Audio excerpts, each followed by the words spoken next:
And, just in general, sports bars weren't accommodating. And it started to feel like more and more often, sports bars weren't designed for folks like me.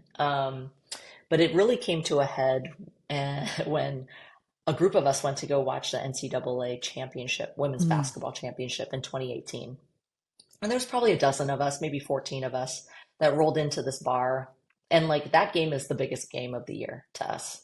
Um, and we walk in and none of the TVs have it on. And it was a dramatic comeback from behind with a last second three-pointer to win it all.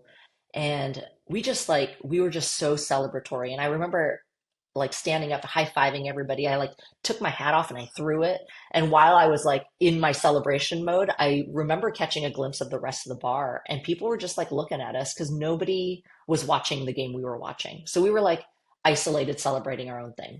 We were leaving this bar and I was hugging my friend. And I was like, that's the best game I've ever seen. And she was just like, yeah, it would have been so much better if the sound had been on. And I hadn't realized that we'd watched this whole game with no sound. And so out of sheer frustration, I said, the only way we're ever going to watch a women's game the way that it deserves to be watched is if we had our own place.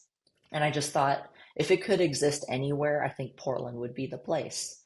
And so, in 2022, we opened the doors in April. Long ago, I had decided, well, in my business plan, I had decided that I wanted April 1st, 2022 to be our grand opening day. What was the significance of April 1st, 2022, other than it being April Fool's Day? Was there any Yeah, significance? it's the actual date of that 2018 game that I watched at the bar with my friends.